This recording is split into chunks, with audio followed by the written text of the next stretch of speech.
one of the most powerful themes, I think, in meditation training, especially in Buddhist training, is what we call the Tibetan Lodop Namshi, or four aspects or four things that turn our mind towards the Dharma or the truth.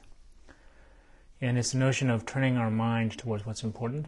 And I was in maybe a more modern way of kind of looking at it as four things that ground our mind or bring it into this level of reality. And it's almost like we're saying reality check. So one of the themes is appreciation or taljor, the notion of really reflecting on how fortunate our life is and how fortunate we are. So we think about how rare it is just to be born, how being a human being is incredibly precious compared to, for example, animals and other beings who may be beautiful in their own way, but basically don't have a lot of control over their destiny.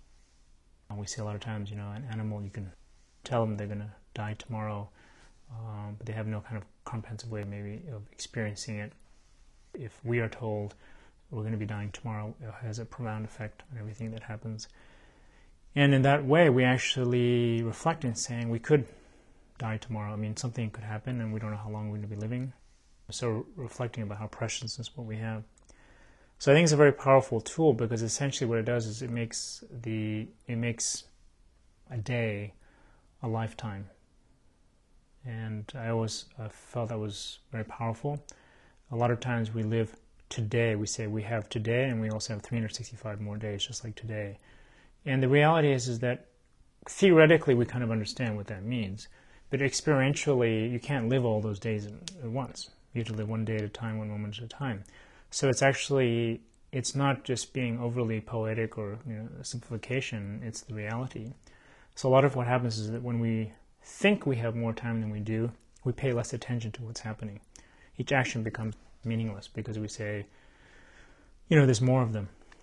And it's like if we have a lot of fruit, or we have a bunch of eggs in the refrigerator and we have one, obviously that one egg becomes a lot more precious. And when we have a lot of friends and then we only have one friend, whatever it is, it comes down to when we realize what we have, and we realize we have one life, we have this moment, we have this day, and how we're going to relate to it. And then we get spoiled, and when we get spoiled, we become careless. So if we don't respect the life that we have, we don't respect the people and the friends we have, they become more dispensable, and what we do becomes more dispensable. And living life this way, I think, creates a sort of a superficial level, shallow level. So the contemplation of grounding our mind is just reminding ourselves, something could happen. We should appreciate who we are, what we are. The day from when we get up to when we go to bed is what we have, and what are we going to do with that day?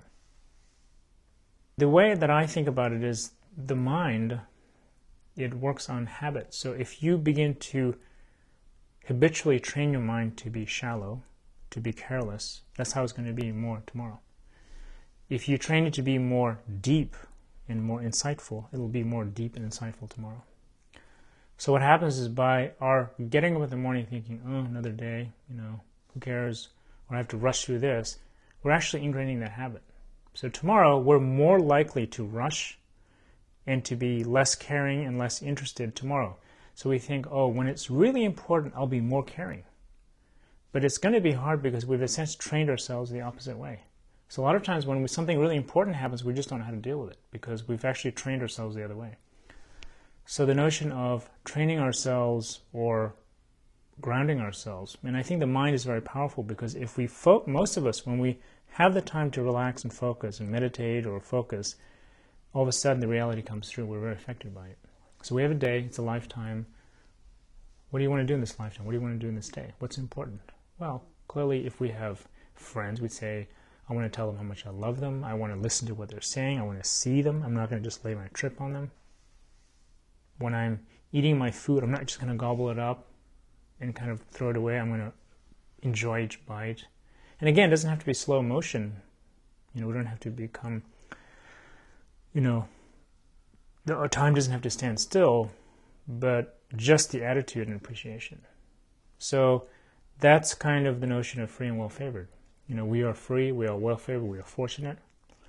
When do we realize that? When do we wake up to that? If we can wake up to that, then it's almost like I feel like, you know, it's like really good hot sauce on, you know, life. You know, you put it on and it makes everything taste better. And what we do is we sort of, you know, taking all the taste away from our life. And so we need to put that back in. And from the wisdom that we have, if we put it back in using this technique or this practice of reflecting of how fortunate we are, we don't know how long it's going to be here, how long we will have it. And we're not stupid. We realize, oh, that's not some sort of mental game or trick. It's reality. Okay, if we don't have tomorrow, then how are we going to live today? Well, more appreciatively, more carefully. And then in the back of our mind, we think, oh, this is good. It's helping me deepen. So if I have another day, it will be a deep day. It will be a more important day. And then, you know, that's what we call a full life or enlightened life.